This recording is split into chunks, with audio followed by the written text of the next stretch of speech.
오늘은 야고보서 강의 마지막 시간으로 야고보서 5장 13절에서 20절을 통해서 기도, 역사하는 큰 능력이라는 제목으로 하나님의 말씀을 나누도록 하겠습니다. 우리가 이제 야고보서는 행함을 강조하는 것이 아니라 행함으로써 증명되어지는 구원 얻는 온전한 믿음을 강조하고 있다.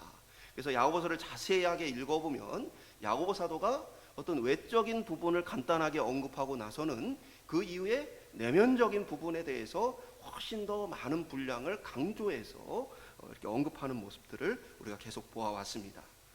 우리가 지난 시간에 가난과 고난 중에 있는 그 성도들이 정말 주님이 오시는 그날까지 잘 인내해라, 길이 참으라 라는 그런 말씀을 나눴는데, 그게 어떻게 보면 이제 외적인 부분이라면, 그렇다면 어떻게 우리가 내면적으로 그 주님이 오실 때까지 이 고난을 견디며 참을 수 있는가? 오늘 말씀은 바로 기도에 대해서, 내면적인 하나님과의 관계를 통해서 이 어려움을 극복하고 견딜 것에 대한 부분들을 이야기를 해주고 있습니다. 어려움과 고통 속에 있는 성도들이 구원 얻는 참된 믿음을 가지면 그것이 겉으로는 기도를 통해 나타나고, 그 기도를 통해서 이 성도들이 이 모든 것을 견디고 이기게 되어진다. 야고보 사도는 외적인 기도의 모습만이 아니라 사실은 기도를 통해 하나님을 의지할 것에 대해서 강력하게 이야기를 해주고 있습니다.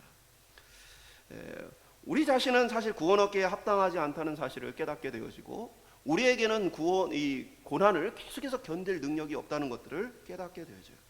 그래서 야고보 사도는 유일한 길은 바로 하나님을 의지하는 것, 그것 외에는 길이 없다라고 구원 없는 참된 믿음에 대해서 얘기하는 것이죠. 칼빈은 이제 기도에 대해서 이렇게 비유를 합니다. 기도하지 않는 것은 마치 보물이 있다는 것을 듣고서도 그것을 그냥 땅 속에 묻어둔 채 내버려 두는 것이다. 그러니까 보물이 땅 속에 있으면 내가 어려울 때 그것을 가져다가 사용을 하고 또 그것을 통해 뭔가 해야 되는데, 보물이 있다는 걸 알지만 그냥 그 보물에 대해서 그냥 땅 속에 묻어두고 신경 쓰지 않고 살아가는 것, 이것이 기도하지 않는 것이다 라고 표현해요. 하나님께서는 기도를 통해 하나님이 하신 일들과 하나님 자신을 우리에게 보여주시고 또 우리와 함께 하시는 것들을 나타내 주십니다. 그래서 우리는 하나님과 함께함을 통해 기도의 결과로서 평안과 안정을 누리게 되어지는 것이죠. 오늘 저와 여러분이 야고보 사도가 강조하는 구원 얻는 온전한 믿음을 통해 나타나는 기도, 그리고 그 기도를 통해 우리의 삶 가운데 고난을 이기는 능력, 또 그 기도를 통해 하나님의 역사가 이루어지는 것에 참여하는 비결을 함께 배우고 누릴 수 있기를 주님의 이름으로 축복합니다. 첫 번째 한번 따라 하겠습니다. 기도는 하나님과의 관계다. 야고보서 5장 13절은 너희 중에 고난당하는 자가 있느냐 그는 기도할 것이요, 즐거워하는 자가 있느냐 그는 찬송할지니라. 여기서 이제 고난과 찬송은 사실 같은 표현이에요. 그래서 우리가 이제 특별히 이제 이 기도와 찬송은 같은 표현이에요. 그래서 이 성경에 보면 또 모든 문학도 마찬가지고 똑같은 단어를 반복하기보다는 다양한 표현을 통해서 풍성하게 표현을 해요. 그래서 고난을 당할 때는 기도하고 즐거울 때는 찬송을 하는 게 아니고, 사실은 찬송 역시도 뭡니까? 곡조가 있는 기도이다. 그래서 우리가 신학적으로는 조직신학에서 찬송이란 영역을 따로 언급을 안 해요. 왜냐하면 찬송은 그냥 기도이기 때문에 그렇습니다. 그래서 보면 고난이 있거나 즐거움이 있거나 항상 성도는 뭐예요? 하나님께 기도해야 한다라는 얘기를 하고 있는 것이죠. 고난을 당하는 것들은 다양한 종류의 원인이 있습니다. 앞서 우리가 언급한 본문에서는 뭐예요? 선지자들이 하나님을 믿는 믿음 때문에, 하나님의 말씀 때문에 고난을 당하는 모습을 우리가 보아왔죠. 그리고 또 고난은 내가 알지 못하는 하나님의 어떤 섭리 가운데 특별한 어떤 이유가 있는 것은 아님에도 불구하고 우리가 고난을 당하는 경우도 있습니다. 그리고 또 하나는 뭐냐면 이 죄로 인한 고난이요. 죄로 인해서 하나님께서 징계하심으로 고난을 통해 회복해 하시는 그런 이제 과정으로서의 고난도 있습니다. 야고보 사도가 편지를 받아본 이 성도들의 상황은 뭐예요? 고난 중에 어떻게 반응했느냐? 그들은 서로를 비방하고 원망하면서 이 고난 가운데 있던 모습을 보게 되어져요. 야곱 사도는 먼저 비난을 멈추고 비방을 멈추고 그리고 참으라고 말하면서 오늘 본문을 통해 그 오래 길이 참는 것이 우리의 인내와 우리의 참음으로 되어지는 것이 아님을 얘기하죠. 그러면서 이제 오늘 본문은 그런 면에서 뭐냐면 우리의 노력으로 참는 것이 아니라 참된 믿음 안에 기도로 하나님의 도우심을 구해야 한다는 얘기를 하고 있는 거예요. 기도는 우리로 하여금 하나님께로 인도하는 것입니다. 그럼에도 불구하고 기도하지 않는 것들을 많이 보게 되어지는데 그것은 바로 믿음이 부족하기 때문이죠. 기도하지 않는 이유는 하나님의 능력을 신뢰하지 않거나 하나님의 사랑을 신뢰하지 않기 때문이에요.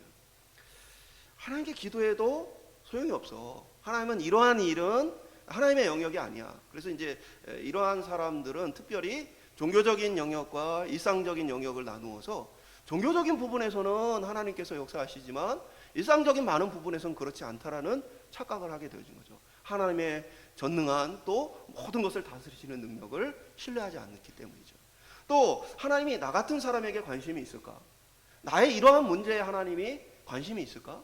하나님은 마치 어떤 큰 대단한 그러한 일에는 역사를 하지만 소소하고 작은 일들에는 하나님이 역사하지 않는다라는 나에 대해서 그렇게 관심을 갖지 않는다는 그러한 하나님의 사랑에 대한 신뢰가 부족하기 때문에 기도하지 않게 되어져요. 기도해도 소용없다고 생각하는 것이죠. 하나님께서 우리를 향한 마음을 알 때에 사실 우리가 기도하게 되어지는 거예요. 하나님은 우리의 모든 삶의 영역 속에 우리의 모든 이 삶의 문제 속에 함께 하시길 원하시고 또 역사하기를 원하시는 분이에요. 우리에게 깊은 관심을 가지고 우리와 동행하시는 분이에요. 그래서 사도 바울은 데살로니가를 통해서 뭐라고 표현하고 있습니까? 항상 기뻐하고 동시에 뭐예요? 범사에 감사하라고 얘기하죠. 범사에 감사하라는 얘기는 뭐예요? 모든 것들에 대해서 하나님께 뭐예요? 반응하라는 거예요. 하나님께 기도하라는 것입니다. 그러니까 우리의 모든 삶에 범사의 모든 영역 속에 하나님을 인정하고 하나님께 나아갈 것을 요구하고 있는 것이죠. 어떤 이들은 그럼에도 불구하고 우리가 꼭 기도를 해야 돼 라고 생각하는 사람들이 있어요. 어차피 하나님은 우리의 마음도 아시고 우리의 필요도 아시는 하나님이니까 우리가 기도를 하지 않아도 하나님께서 그 모든 것들을 다 채워주시지 않아? 하나님은 그만큼 우리를 사랑하시지 않아? 라고 생각해요. 그러나 하나님은 성경을 통해 보면 우리가 기도하기를 원하시는 분이세요. 에스겔 36장에 보면 하나님께서 에스겔 선지자에게 무너진 이스라엘 민족을 회복시켜 주시겠다라는 약속을 하십니다. 아주 구체적으로 다양한 말씀을 하세요. 그리고는 36장 37절에 이렇게 말씀하십니다.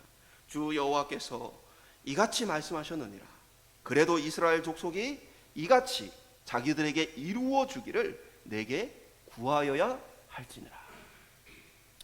하나님이 어떻게 하실지 다 약속을 해주시고 나서 뭐예요? 그래도 이 백성이 나에게 구해야 할 것이다. 하나님은 하나님의 뜻대로 모든 것을 통치하고 다스리시고 또 우리의 삶에 깊은 관심을 가지고 동행하시지만 우리가 하나님께 기도하기를 원하시는 분이라는 사실이에요. 우리가 없어도 하나님은 만물을 다 다스리십니다. 그러나 그럼에도 불구하고 하나님은 우리와 함께 우리를 통해 일하기를 원하셔요. 사실 우리는 죄인이기 때문에 문제만은 일으키기가 쉽습니다. 쉽게 예를 들면 제가 여러 번 말씀드리지만 하나님이 목회하시는 게 낫겠어요? 제가 목회하는 게 낫겠어요? 하나님 목회하시면 하나님이 완벽하게 하시죠. 근데 인간은 많은 부족함이 있어요. 그럼에도 불구하고 하나님이 목회할 능력이 없어서가 아니라 하나님이 직접 하실 수 없어서가 아니라 하나님은 그러한 인간을 통해 인간과 함께 하나님의 뜻을 하나님의 역사를 이루기를 원하신다는 거예요. 그것은 뭐예요? 하나님이 우리를 향한 사랑이에요. 그러니까 왜 하나님이 우리가 기도하기를 원하시는가? 우리를 사랑하기 때문에 우리와 만나기를 원하시고 우리와 소통하기를 원하시기 때문이에요. 하나님은 모든 것을 하실 수 있지만 그렇기에 우리와 함께하기를 원하시고 기도는 바로 하나님의 역사와 하나님의 일하심에 동참하는 일입니다.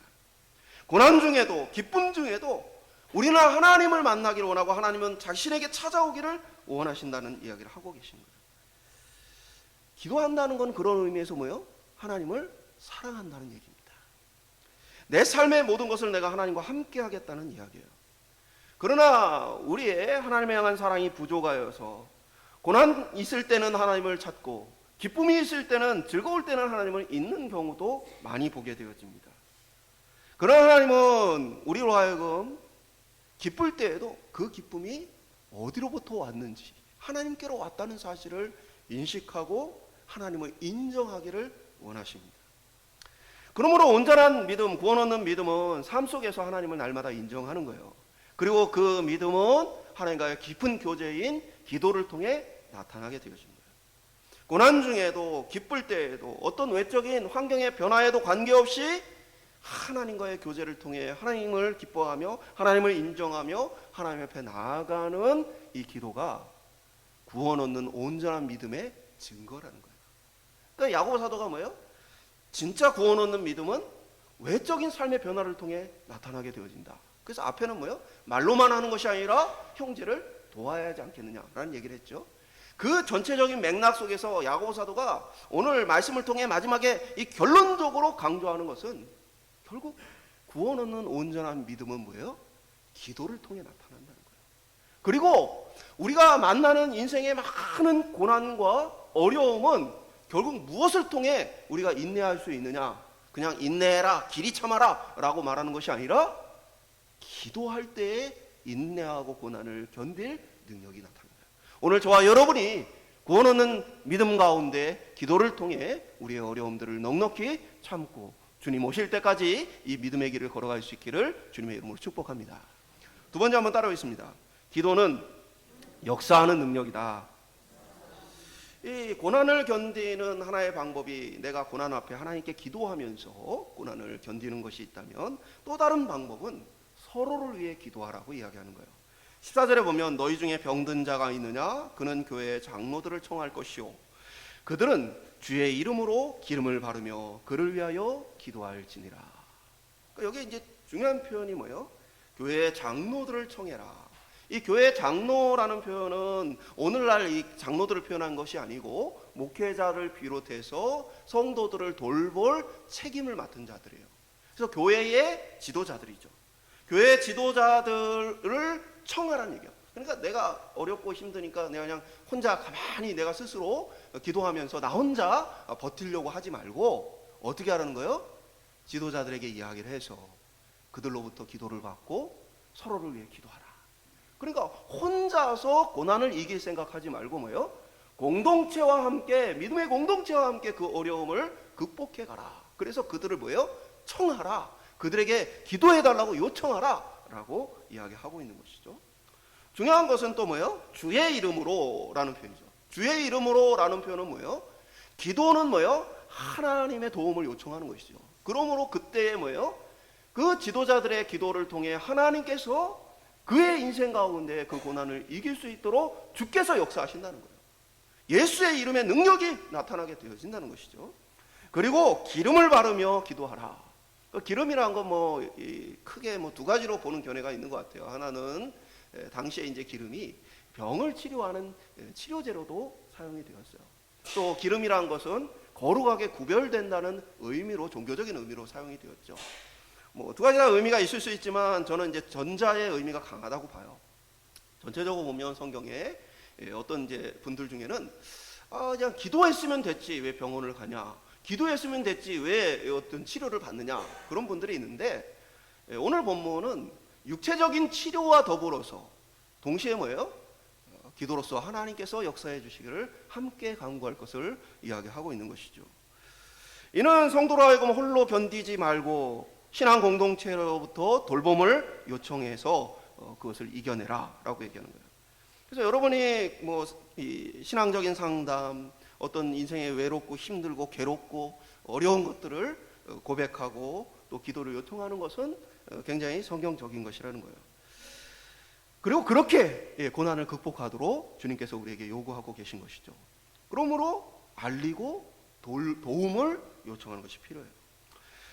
그러면서 이제 야고보 사도는 그렇다면 기도가 또 얼마나 큰 능력이 있느냐 이어서 얘기를 합니다. 15절에 보면 믿음의 기도는 병든 자를 구원하리니 주께서 그를 일으키시리라. 혹시 죄를 범하였을지라도 사하심을 받으리라.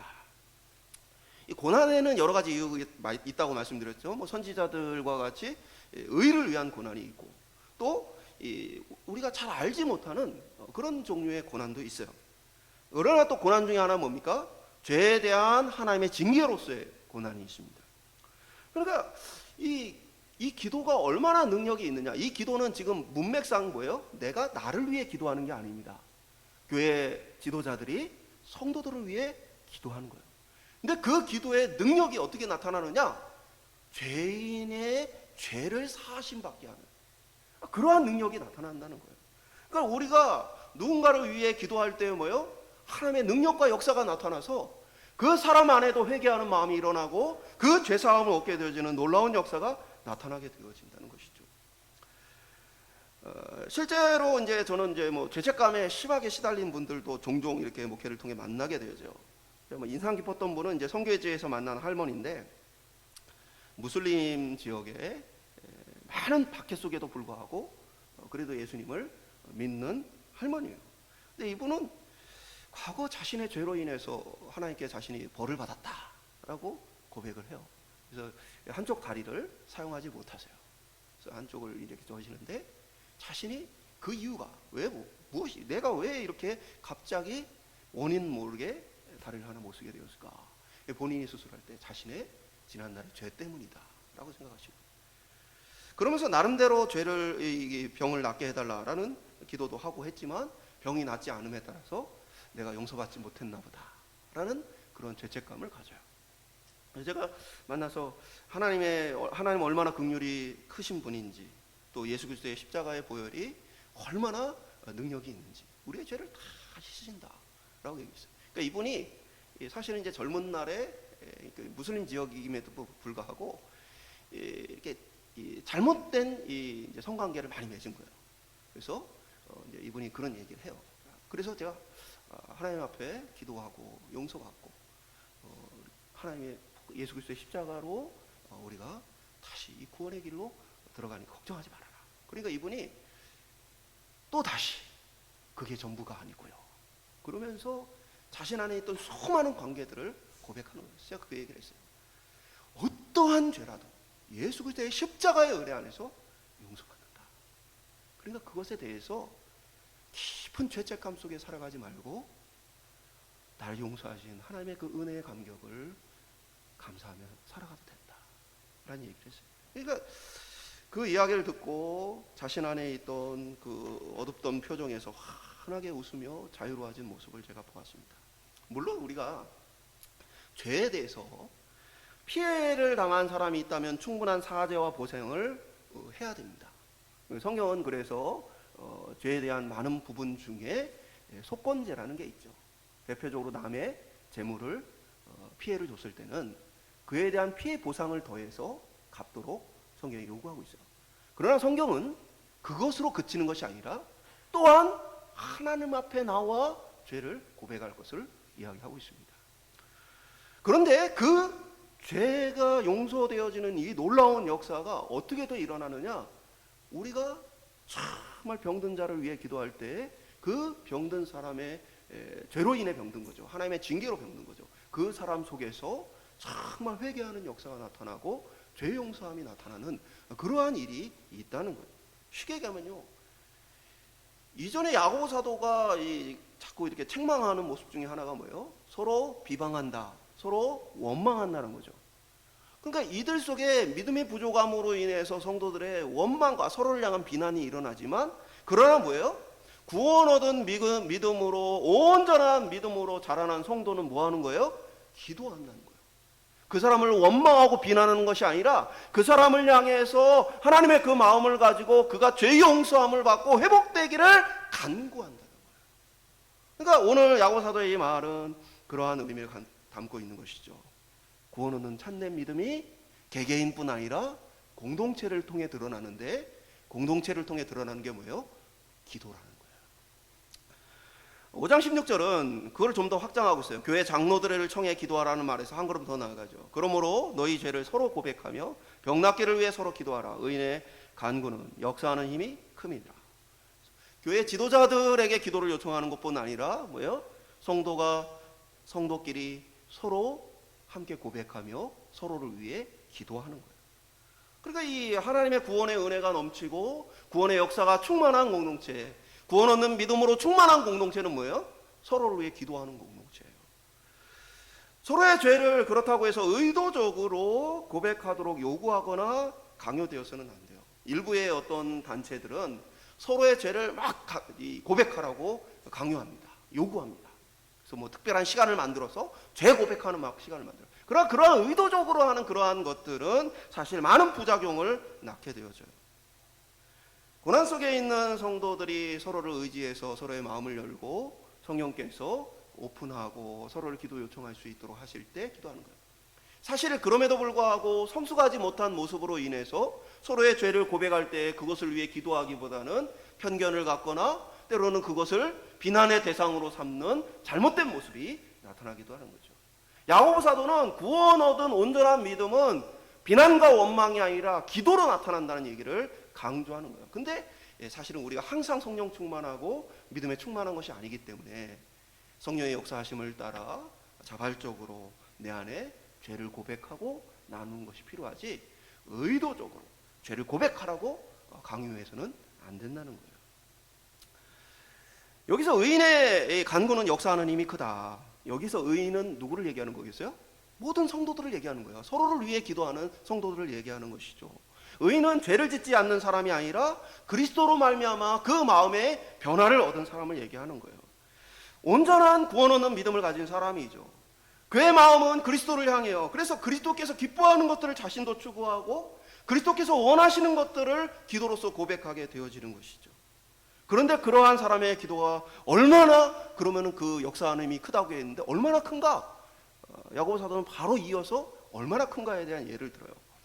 17절과 18절에 보면 엘리야는 우리와 성정이 같은 사람이로되 그가 비가 오지 않기를 간절히 기도한즉 3년 6개월 동안 땅에 비가 오지 아니하고 다시 기도하니 하늘이 비를 주고 땅이 열매를 맺었느니라.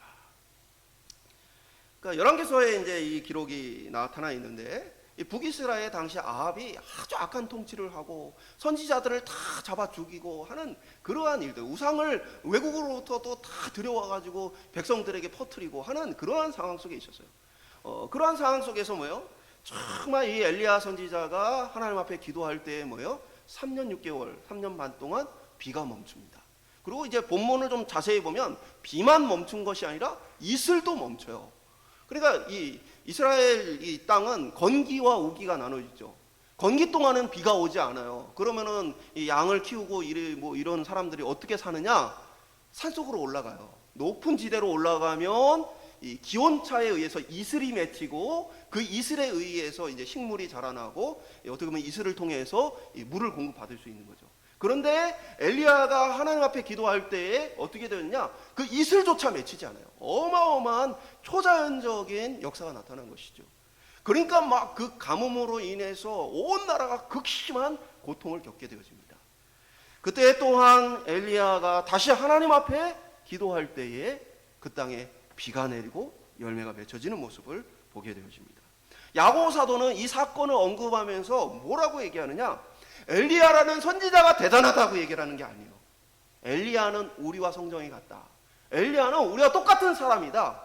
지금 이 엄청난 사건의 원인은 엘리야라는 대단한 사람에게 있는 것이 아니라 그가 한 기도에 있다라고 얘기하는 거예요. 오늘 우리가 하는 기도도 엘리야의 기도와 같이 똑같은 능력을 가진 것이다 라고 얘기하고 있는 것이죠. 그러므로 우리가 기도해야 될 필요성에 대해서 강력하게 요청하는 거예요. 이만큼 큰 능력이 있는데, 이단한 대단한 능력이 있는데 왜 서로를 위해 기도하지 않느냐? 칼빈은 기도하지 않는 것을 말씀드린 것처럼 땅속에 보화를 감춰둔 것과 같다. 그냥 버려둔 것과 같다라고 얘기했어요. 우리는 전능하신 하나님의 자녀들입니다. 하나님은 우리의 기도를 듣기를 원하시고 그 기도를 통해 역사하기를 원하십니다. 하나님이 혼자서 그 일을 할 수 있지만 그러나 하나님은 우리가 기도하고 그 기도를 통해 하나님이 역사하기를 원해요. 그걸 통해 우리는 뭘 느껴요? 하나님이 우리 기도에 응답하시는구나. 하나님이 우리와 함께 하시구나. 하나님과의 더 친밀함을 누리고 하나님의 사랑을 알 수 있도록 하나님은 우리에게 기도를 요청하시는 것이죠. 오늘 저와 여러분이 기도를 통해 하나님의 놀라운 능력에 동참하는 은혜가 있기를 주님의 이름으로 축복합니다. 서로를 위해 기도할 때 하나님의 역사가 나타나는 공동체가 되기를 소망합니다. 마지막으로 따라해보겠습니다. 기도는 영혼을 건지는 일이다.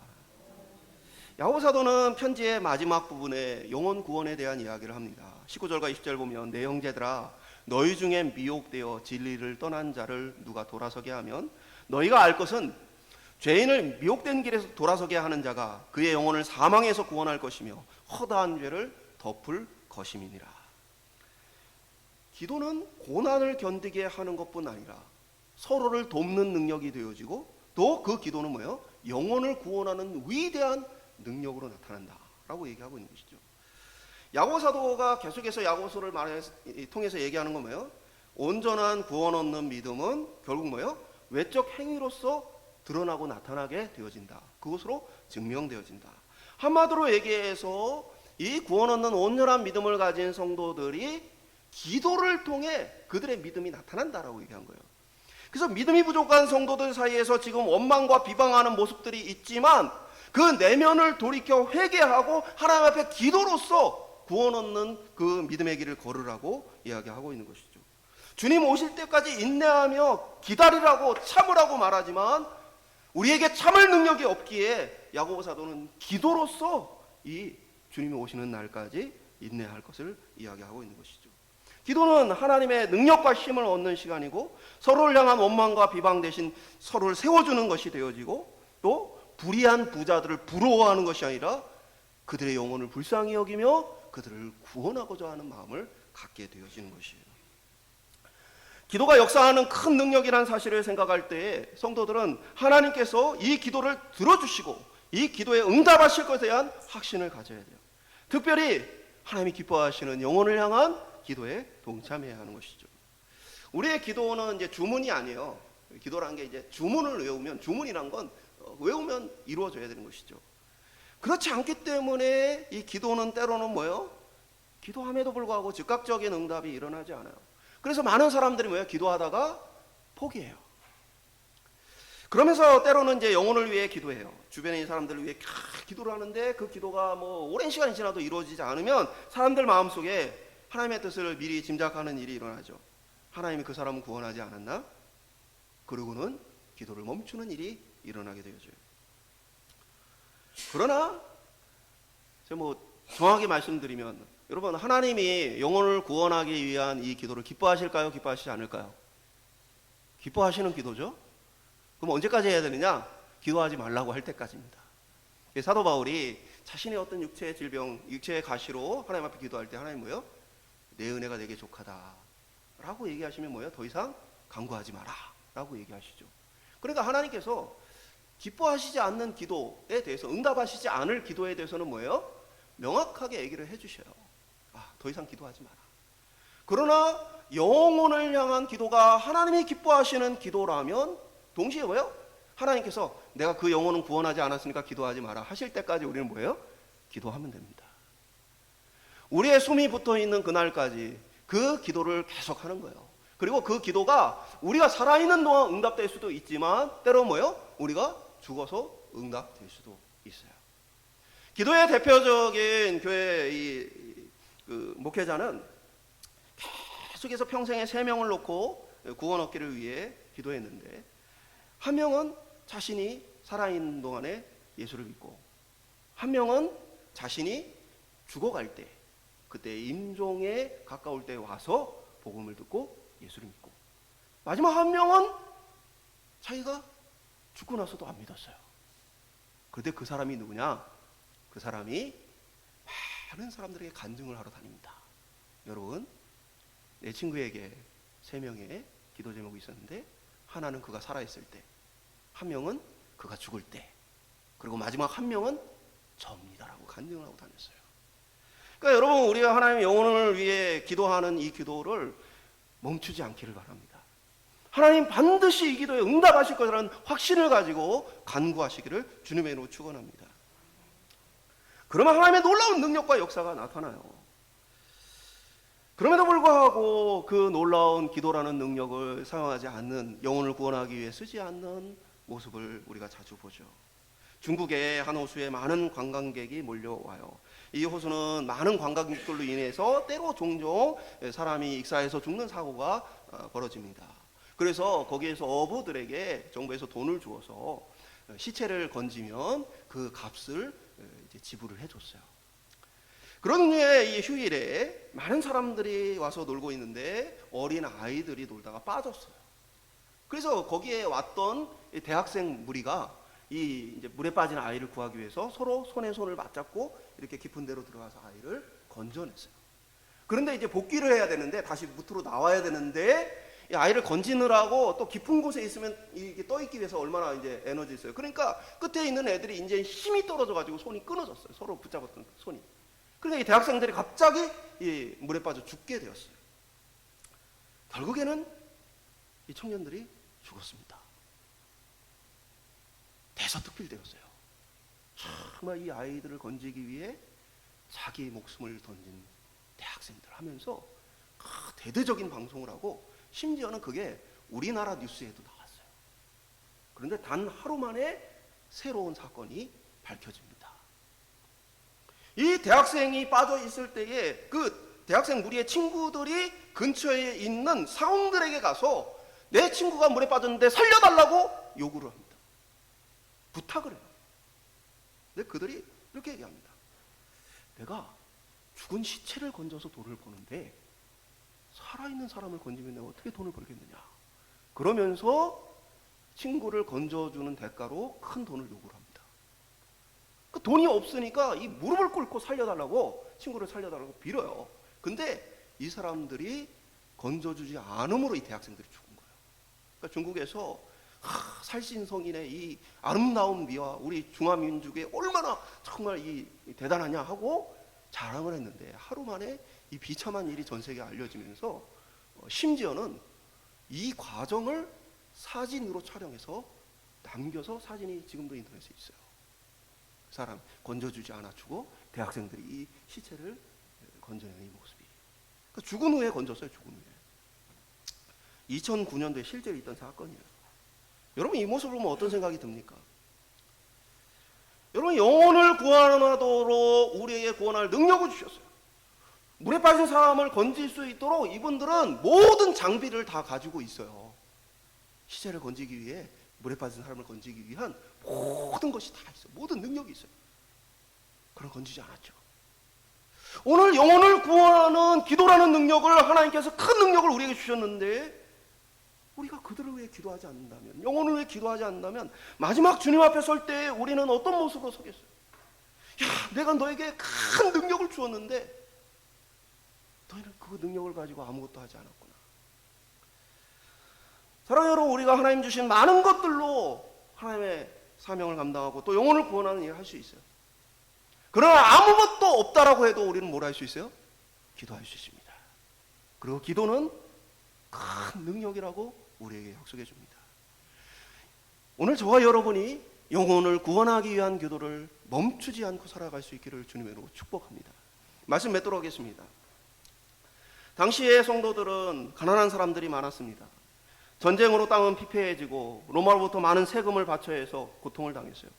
심지어 예루살렘은 기근으로 인해서 큰 고난 속에 있었습니다. 거기에 예수를 믿는 그리스도인들은 유대인들의 차별로 인해서 더욱더 먹고 사는 일이 힘들었어요.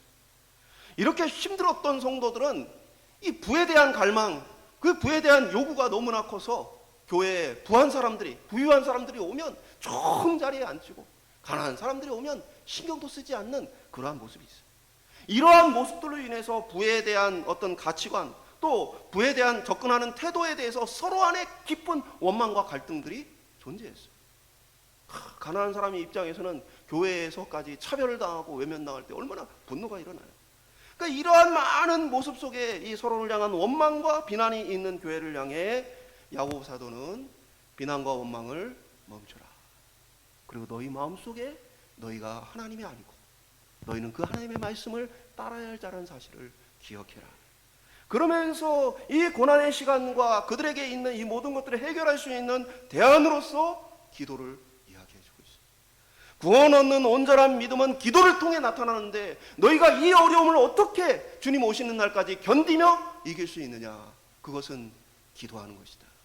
그리고 서로를 위해 기도하는 것이다. 그리고 영혼을 건지기 위해 기도하는 것이다. 하나님이 주신 그 온전한 구원 얻는 믿음 속에는 사랑이 있고 그것은 형제를 향한 사랑과 더불어 영혼을 향한 사랑이 있다라고 얘기하고 있는 거예요. 오늘 저와 여러분 속에 구원 얻는 이 믿음이 기도로서 아름답게 열매 맺기를 원합니다. 이 기도로서 우리가 당한 고난을 견디고, 기도로서 고난당한 성도를 일으켜 세워주고, 기도로서 죽은 영혼을 다시 살리는 귀한 역사가 저와 여러분의 삶에 충만하게 나타나기를 주님의 이름으로 축원합니다. 기도를 통해 하나님의 큰 능력을 함께 동참하고 체험하는 공동체가 되기를 축복합니다.